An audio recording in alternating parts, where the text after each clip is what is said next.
왜 어떤 사람은 같은 정보를 접하고도 인생이 완전히 바뀌는데 어떤 사람은 아무 일도 일어나지 않을까요? 똑같이 유튜브를 보고 같은 강의를 듣고 비슷한 환경에서 자랐는데도 10년 뒤 결과는 천지 차이입니다. 더 놀라운 건 이 격차가 시간이 갈수록 기하급수적으로 벌어진다는 겁니다. 처음엔 조금 앞서가는 것 같더니 어느 순간 도저히 따라잡을 수 없는 거리가 되어 있죠. 혹시 이런 의문을 가져보신 적 없으신가요?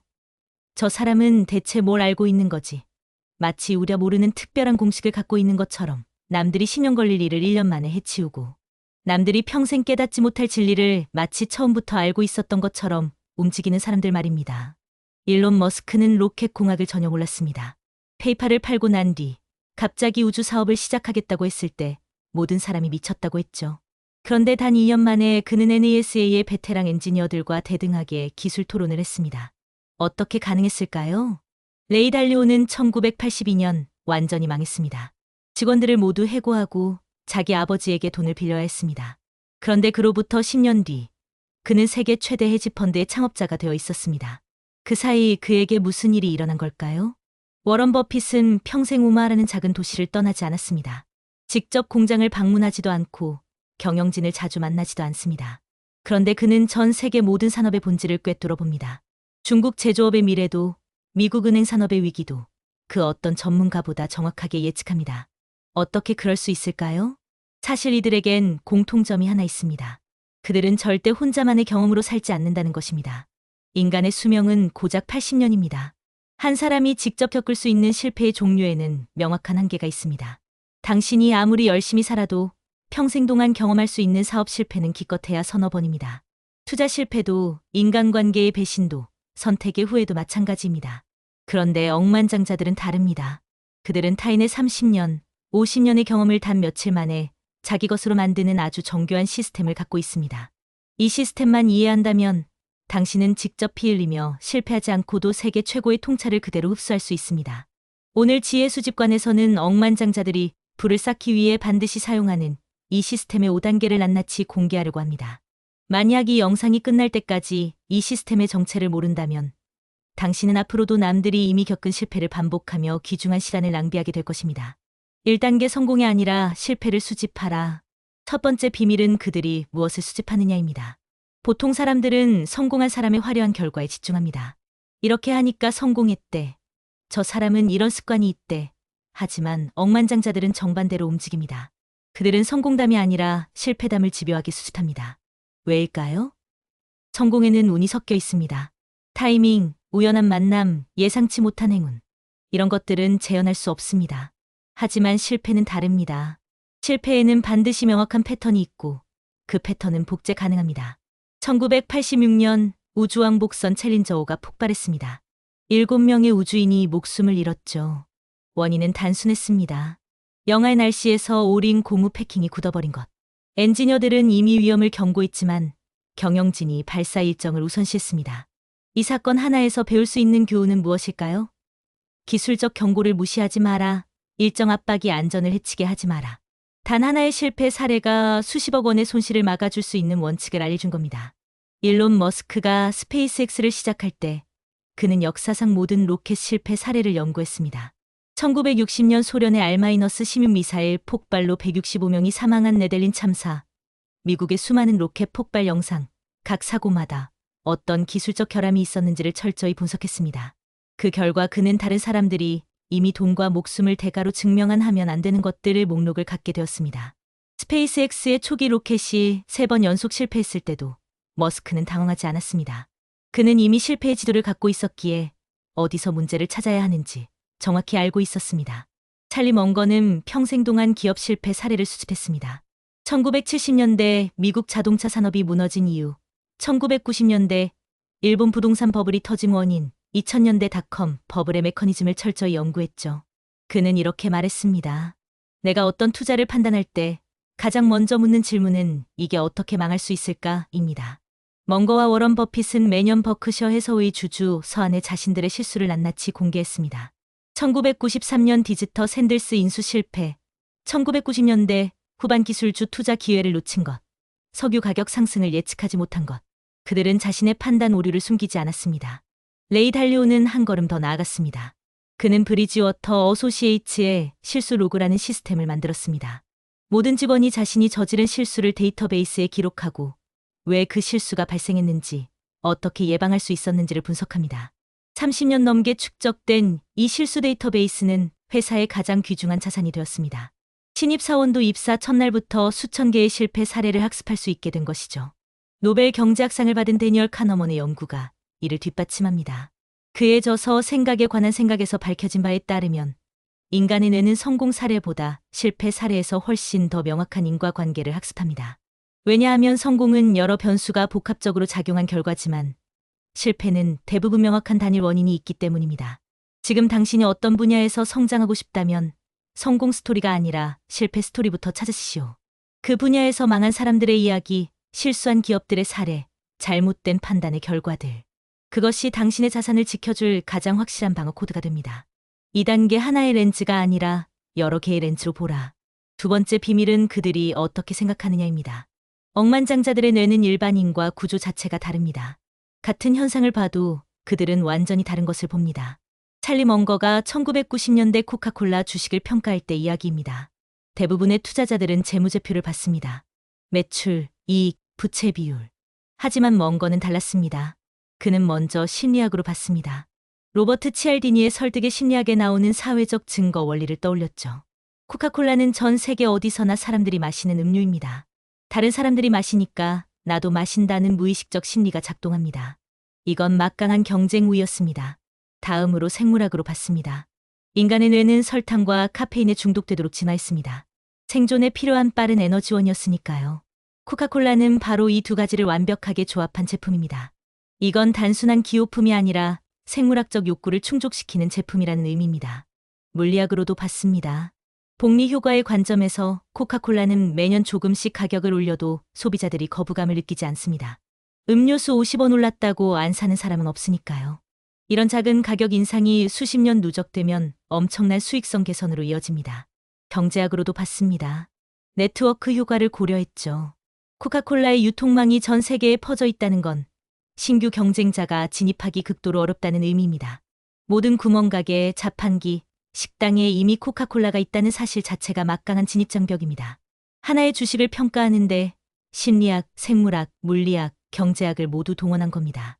이게 바로 먼거가 평생 연구한 격자 모델 사고법입니다. 세상을 단 하나의 렌즈로만 보지 않는 것이죠. 그는 이렇게 말했습니다. 당신이 망치만 가지고 있다면 모든 문제가 못으로 보일 것입니다. 만약 당신이 경제학만 공부했다면 세상의 모든 문제는 수요와 공급으로만 보일 겁니다. 마케팅만 공부했다면 모든 게 브랜딩 문제로 보일 겁니다. 기술만 아는 사람은 모든 걸 기술로 해결하려고 하죠. 하지만 현실은 복잡합니다. 한 가지 관점만으로는 절대 전체를 볼 수 없습니다. 먼거는 1990년대 말 닷컴 버블을 예측했습니다. 어떻게 가능했을까요? 그는 생물학의 군집 본능으로 시장을 해석했습니다. 레밍이라는 동물이 있습니다. 이 동물들은 개체 수가 일정 수준을 넘으면 집단 이동을 시작합니다. 앞에 개체를 따라가다 보면 뒤에 개체들은 왜 이동하는지도 모른 채 무조건 따라갑니다. 심지어 절벽으로 떨어지면서도 멈추지 않습니다. 먼거는 1990년대 말 기술주에 몰리는 투자자들을 보며 이 레밍 효과를 떠올렸습니다. 왜 이 주식을 사는가를 묻지 않고 다른 사람들이 사니까 나도 산다는 군집 본능이 작동하면 반드시 거품이 터진다는 것을 알았습니다. 일론 머스크도 격자 모델의 대가입니다. 테슬라를 만들 때 그는 자동차 공학만 공부하지 않았습니다. 배터리 화학, 반도체 설계, 소프트웨어 엔지니어링, 공급망 관리, 소비자 심리학까지 모두 공부했습니다. 특히 그가 수직 계열화 전략을 선택한 건 역사학에서 배운 교훈이었습니다. 헨리 포드가 리버루지 공장에서 철광석부터 완성차까지 모두 자체 생산해서 원가를 혁신적으로 낮췄던 사례를 연구했죠. 머스크는 이 원리를 21세기에 재적용해 배터리 셀부터 자율주행치까지 모두 자체 개발했습니다. 제프 베이조스는 물리학의 관성의 법칙을 비즈니스에 적용했습니다. 움직이는 물체는 계속 움직이려 하고 정지한 물체는 계속 정지하려 합니다. 한번 아마존에서 물건을 사기 시작한 고객은 계속 아마존을 이용하게 된다는 원리죠. 그래서 초기에는 손해를 보더라도 고객을 최대한 많이 확보하는 전략을 선택했습니다. 당신도 지금 당장 이 방법을 적용할 수 있습니다. 지금 당신이 고민하는 문제가 있다면 최소 3가지 다른 분야의 렌즈로 봐보십시오. 예를 들어 직원 관리 문제라면 심리학으로 보면 사람들은 어떤 동기에 움직이는가?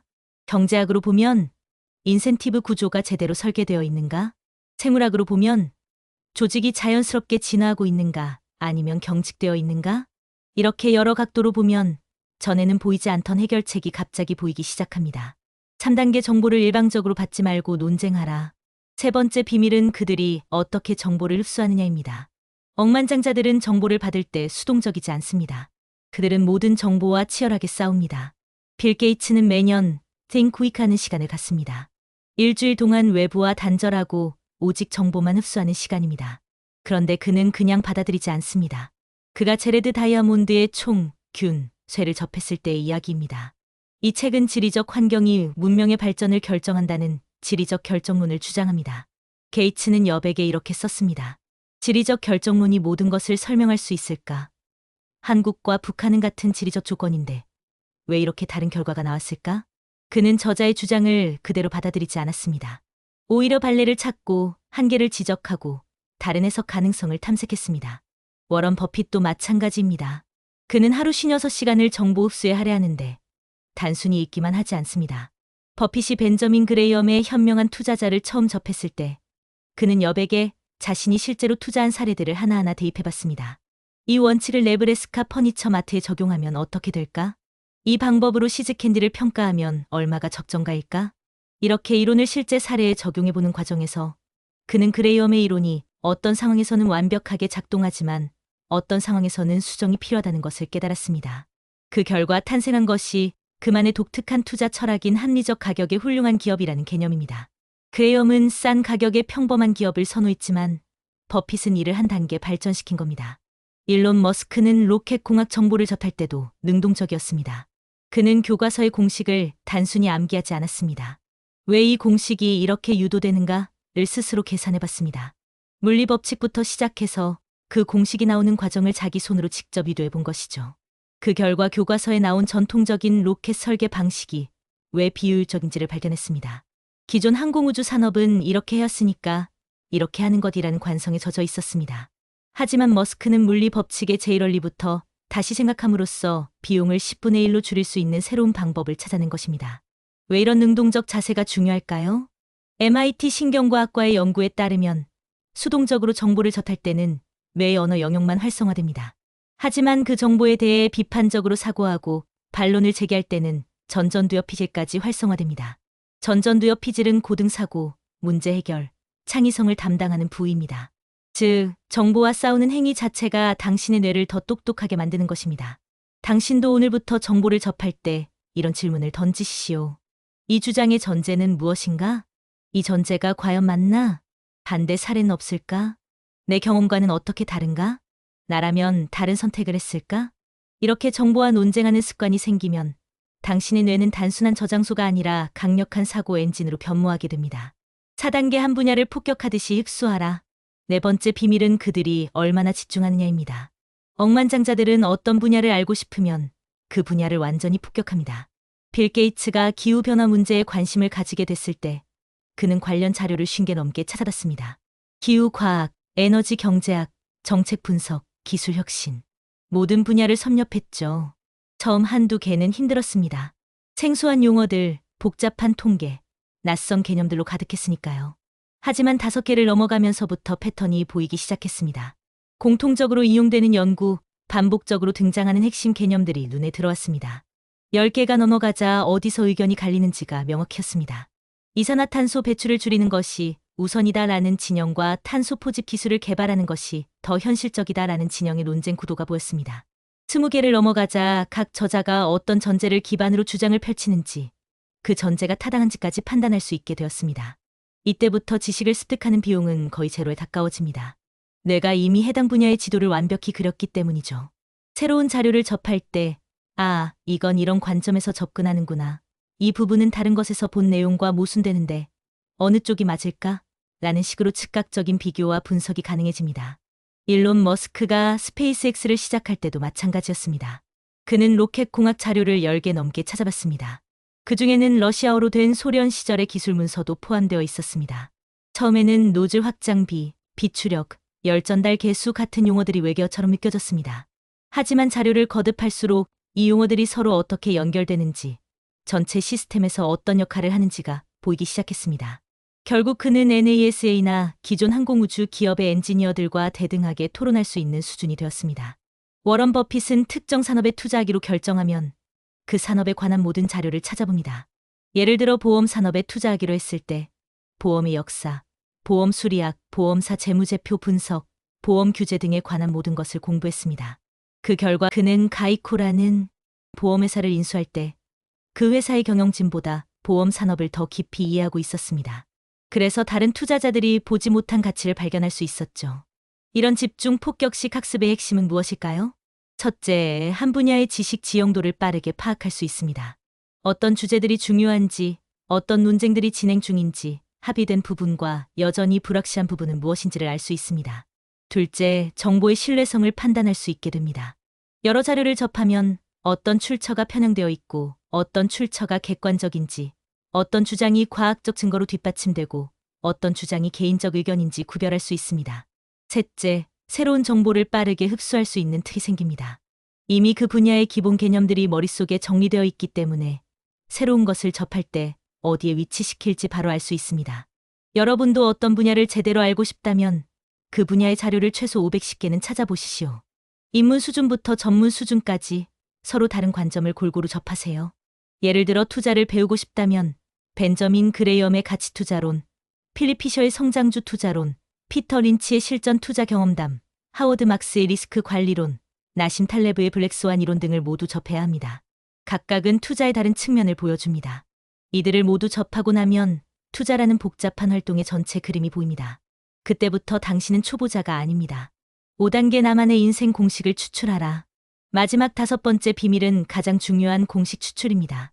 아무리 훌륭한 통찰을 흡수해도 그것을 나만의 언어로 정리하지 않으면 하루 만에 사라집니다. 억만장자들은 반드시 한 줄의 명료한 공식을 만듭니다. 레이 달리오는 1982년 완전히 망한 뒤 자신의 모든 실패를 분석했습니다. 그리고 하나의 공식을 만들었습니다. 고통 더하기 성찰은 발전이다. 이 단순한 공식이 그가 위기의 순간마다 꺼내보는 의사결정의 기준이 되었습니다. 달리오는 자신의 모든 경험을 공식화하려고 노력했습니다. 그는 실제로 수백 개의 원칙을 만들었죠. 예를 들어 진실, 더 정확하게는 진실에 대한 정확한 이해는 좋은 결과를 얻기 위한 필수 기반이다. 고통은 자연히 당신에게 뭔가 잘못되었다는 것을 알려주는 신호이다.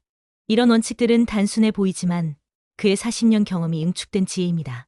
워런 버핏의 투자 철학도 몇 가지 간단한 원칙으로 정리됩니다. Rule no. 1. 절대 돈을 잃지 마라. Rule no. 이 규칙 2를 절대 잊지 마라. 주식시장은 조급한 사람에게서 인내심 있는 사람에게로 돈을 이동시키는 장치다. 내가 이해하지 못하는 비즈니스에는 투자하지 않는다. 이 원칙들은 그가 60년 넘게 투자하면서 배운 교훈을 단순한 문장으로 압축한 것입니다. 제프 베이조스는 아마존의 핵심 원칙을 고객 집착이라는 한 단어로 정리했습니다. 그리고 이를 구체적인 행동 지침으로 만들었습니다. 고객은 항상 훌륭하게 참을성이 없다. 그들은 오늘보다 더 나은 내일을 원한다. 일론 머스크의 원칙은 제이럴리 사고입니다.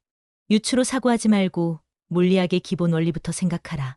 전통이나 관습은 생각의 출발점이 될 수 없다. 근본적인 진리부터 시작하라. 찰리 먼거의 핵심 원칙은 역으로 생각하라. 항상 역으로. 어떻게 성공할지 생각하지 말고 어떻게 실패할지부터 생각하고 그것을 피하라. 이런 공식들이 왜 중요할까요? 인간의 뇌는 복잡한 정보를 처리할 때 쉽게 과부하가 걸립니다. 하지만 명확한 원칙이 있으면 복잡한 상황에서도 빠르게 판단할 수 있습니다. 예를 들어 버핏이 어떤 기업에 투자할지 고민할 때 수백 페이지의 재무제표와 산업 분석 보고서를 검토합니다. 하지만 최종 결정은 그의 간단한 원칙들로 합니다. 이 비즈니스를 나는 이해하는가? 이 기업은 지속 가능한 경쟁 우위가 있는가? 경영진은 정직하고 유능한가? 가격이 합리적인가? 이 네 가지 질문에 모두 이해하는 답이 나오면 투자하고 하나라도 아니오면 투자하지 않습니다. 레이 달리오는 자신의 원칙을 컴퓨터 알고리즘으로까지 만들었습니다. 그의 헤지펀드 브리지워터는 이 원칙들을 자동화된 의사결정 시스템에 집어넣어 인간의 감정이나 편향에 영향받지 않고 일관된 투자 결정을 내립니다. 당신도 경험이나 정보를 접할 때마다 자신만의 원칙을 만들어 보세요. 예를 들어 인간관계에서 배운 교훈 신뢰는 쌓는데 10년이 걸리지만 무너지는 데는 1초면 충분하다. 사업에서 배운 교훈 고객이 돈을 내는 이유는 제품이 아니라 그 제품이 해결하는 문제다. 자기 개발에서 배운 교훈 의지력에 의존하지 말고 시스템을 만들어라. 이런 원칙들을 기록하고 정기적으로 검토하세요. 그리고 새로운 경험을 할 때마다 원칙을 수정하고 정교화하세요. 오늘 내가 흡수한 정보 중에서 내 인생에 바로 적용할 수 있는 단 하나의 공식은 무엇인지 기록하는 순간 그 지혜는 비로소 당신의 피와 살이 됩니다. 그래서 그들이 사용한 도구의 정체는? 자, 이제 질문으로 돌아가겠습니다. 억만장자들이 사용한 이 모든 시스템, 실패를 수집하고 여러 렌즈로 보고 정보와 논쟁하고 한 분야를 폭격하듯 흡수하고 공식을 추출하는 이 모든 과정을 가능하게 한 도구는 무엇일까요? 바로 여러분의 책상 위에 놓여 있는 것입니다. 책입니다. 뭐야, 책 얘기였어? 라고 생각하실 수도 있습니다. 하지만 잠깐만 기다려 보십시오. 글이 하는 독서는 우리가 아는 독서와 완전히 다릅니다. 대부분의 사람들은 책을 이렇게 읽습니다. 처음부터 끝까지 한번 읽는다. 저자의 말을 그대로 받아들인다. 읽고 나면 좋은 내용이었어 하고 끝낸다. 일주일 뒤면 내용의 90%를 읽는다. 하지만 억만장자들은 이렇게 읽습니다. 1점 한 분야의 책을 10권씩 몰아서 읽는다. 2점 저자와 치열하게 논쟁하며 읽는다. 3점 여백에 자신의 생각을 빼곡히 적는다. 4점 실패 사례를 집중적으로 수집한다. 5점 여러 분야의 지식을 연결시킨다. 6점 반드시 자신만의 공식을 만든다. 빌 게이츠의 책장을 보면 여백의 메모가 가득합니다. 그는 저자의 말을 그대로 수용하지 않습니다. 오히려 저자와 치열하게 싸웁니다. 이 주장은 데이터가 부족하잖아? 나라면 다른 선택을 했을 텐데 이 전제가 과연 맞나? 그는 책 한 권을 읽는 게 아니라 저자의 뇌를 해킹해서 자신의 시스템에 설치하고 있는 겁니다. 단순히 글자를 읽는 게 아니라 저자의 논리와 내 논리를 충돌시켜 더 강력한 제3의 사고를 만들어내는 과정입니다. 찰리 멍거는 나는 걸어 다니는 책이라고 자신을 표현했습니다. 그는 평생 하루도 빠짐없이 책을 읽었습니다. 그것도 자신의 전문 분야가 아닌 책들을 주로 읽었죠. 그가 80년 넘게 쌓아온 지식의 격자망은 모두 책에서 나왔습니다. 심리학, 생물학, 역사학, 물리학의 핵심 원리들을 모두 책에서 배운 것입니다. 워런 버핏은 하루 56시간을 독서에 할애합니다. 누군가 그에게 성공 비결을 물었을 때 그는 자신의 사무실에 쌓인 책더미를 가리키며 이렇게 말했습니다. 매일 이것처럼 읽으십시오. 지식은 복리로 쌓입니다. 일론 머스크가 로켓 공학을 배운 것도 책을 통해서였습니다. 그는 2년 동안 로켓 공학 교과서를 10권 넘게 읽었고 그 결과 NASA 엔지니어들과 대등하게 토론할 수 있게 되었습니다. 레이 달리오가 브리지워터를 세계 최대 헤지펀드로 만든 원칙들도 모두 책에서 배운 것들이었습니다. 역사책에서 제국이 흥망하는 패턴을, 심리학 책에서 인간의 편향을, 경제학 책에서 시장의 원리를 배웠습니다. 한 권의 책에는 저자가 수십 년간 쌓은 지혜가 압축되어 있습니다.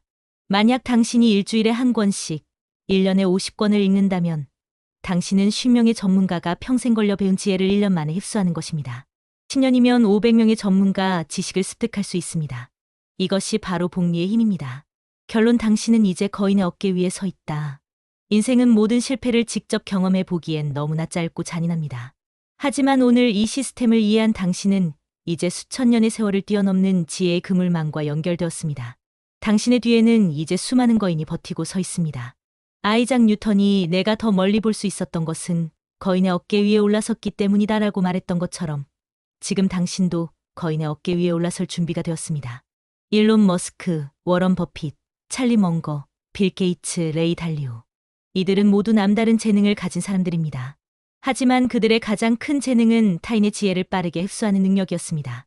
그리 특별한 이유는 태어날 때부터 천재여서가 아닙니다. 그들은 단지 효율적인 학습 시스템을 먼저 발견했을 뿐입니다. 이제 그 시스템을 여러분도 알게 되었습니다. 1점 실패의 지도를 수집하라. 성공보다 실패에서 더 명확한 교훈을 얻을 수 있다. 2점 여러 개의 렌즈로 보라. 한 가지 관점이 아니라 여러 분야의 지식을 연결해서 입체적으로 생각하라. 3점 정보와 논쟁하라. 수동적으로 받아들이지 말고 능동적으로 논쟁하며 흡수하라. 4점 집중 폭격하라. 한 분야를 알고 싶으면 최소 대여섯 권을 몰아서 읽어라. 5점 나만의 공식을 만들어라. 배운 것을 자신의 언어로 정리해 원칙을 세워라. 그리고 이 모든 것을 가능하게 하는 도구, 바로 책입니다. 지금 당신의 손에 들린 그 책은 단순한 종이가 아닙니다. 당신의 인생을 송두리째 바꿀 수 있는 억만장자의 뇌 그 자체입니다. 중요한 것은 오늘 당장 시작하는 것입니다. 지금 이 순간부터 당신이 읽는 모든 책을 의도적으로 학습의 재료로 활용하십시오. 매일 30분이라도 좋습니다. 책을 읽고 메모하고 생각하고 공식을 만드는 시간을 가지십시오. 그 30분이 10년 후 당신의 인생을 완전히 다른 궤도에 올려놓을 것입니다. 여러분은 오늘 어떤 지혜를 여러분의 박물관에 수집하셨나요? 혹은 여러분의 사고방식을 완전히 업데이트해 준 결정적인 책이 있었다면 무엇이었는지 댓글로 나누어 주세요. 지혜 수집관은 여러분의 모든 수집이 황금 자산이 되는 그날까지 늘 곁에서 돕겠습니다. 오늘 이 시간이 당신의 인생 시스템을 더 강력하게 업데이트하는 전환점이 되었길 바랍니다. 더 많은 지혜는 지혜 수집관에서 확인하실 수 있습니다.